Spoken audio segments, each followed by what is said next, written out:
আশার আলো নিয়ে যাত্রা শুরু হয়েছিল সমুদ্রপথে, কিন্তু সেই আলো হঠাৎই ঢেকে গেল অন্ধকারে। মানবিক সহায়তার নৌযানগুলো যখন গাজার উপকূল ছুঁতে যাচ্ছিল, তখনই তাদের ঘিরে ধরে ইসরায়েলের যুদ্ধজাহাজ। মায়ের হাতে পাঠানো খাবার, শিশুর জন্য ঔষধ, আহত মানুষের জন্য স্যালাইন, সবকিছুই আটকে যায় শক্তির দেয়ালে। আর এই দৃশ্য মুহূর্তেই ফুঁসে তোলে পুরো ইউরোপকে। বুধবার সন্ধ্যা ভূমধ্যসাগরের উত্তাল ঢেউ পেরিয়ে গাজার কাছাকাছি পৌঁছায় 43টি নৌযানের বহর, গ্লোবাল সুমুদ ফ্লোটিলা। কিন্তু হঠাৎই এগিয়ে আসে ইসরায়েলের নৌবাহিনী। মুহূর্তে থেমে যায় যাত্রা। আটক করা হয় 13টি নৌযান, সঙ্গে নিয়ে যাওয়া হয় 2 শতাধিক ক্রু ও স্বেচ্ছাসেবীকে। This is the Israeli Navy. You are approaching a blockaded zone.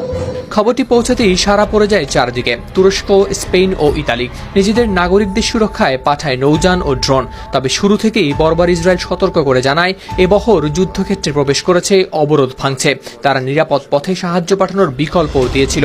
কিন্তু তুরস্কের পররাষ্ট্র মন্ত্রণালয় এই ঘটনাকে সন্ত্রাসী কর্মকাণ্ড বলে নিন্দা জানায়। অভিযোগ করে ইসরায়েল নিরীহ মানুষের জীবনকে ঝুঁকিতে ফেলছে। এদিকে কলম্বিয়ার প্রেসিডেন্ট গুস্তাভো পেট্রো ফেটে পড়েন ক্ষোভে। তিনি আটক 2 কলম্বিয়ানের মুক্তি দাবি করেন। এমনকি ইসরায়েলের সব কূটনৈতিক কর্মকর্তাকে বহিষ্কার করেন দেশ থেকে। বাতিল করেন 2 দেশের মুক্ত বাণিজ্য চুক্তিও। পিছিয়ে থাকেনি মালয়েশিয়াও। প্রধানমন্ত্রী আনোয়ার ইব্রাহিম জানান, আটক হয়েছেন 8 জন মালয়েশীয় নাগরিক। তার ভাষায়, একটি মানবিক মিশনকে আটকে দিয়ে ইসরায়েল কেবল ফিলিস্তিনিদের অধিকার নয়, পুরো বিশ্বের বিবেককে অপমান করেছে। ইতালি, কলম্বিয়া, জার্মানি, বেলজিয়াম, যুক্তরাজ্য সব জায়গায় যেন আগুন জ্বলে ওঠে।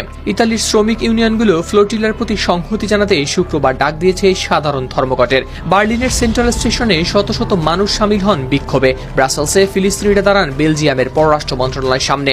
লন্ডনের রাস্তায় নেমে আসেন শতাধিক বিক্ষোভকারী। স্লোগানে স্লোগানে ভেসে ওঠে শহরের আকাশ। মানবতার নামে অন্যায়ের বিরুদ্ধে দাঁড়াবার ডাক। গাজায় পৌঁছাতে পারেনি সাহায্যের বহর, কিন্তু তাদের আটকানোর ঘটনায় বিশ্বজুড়ে উঠেছে আরো বড় এক ঢেউ। অন্যায়ের বিরুদ্ধে প্রতিবাদের ঢেউ, যেন প্রমাণ করছে মানবতার পক্ষে দাঁড়াতে ভৌগোলিক সীমা কোনো বাধাই নয়। হাওলাদার শামীম, RTV।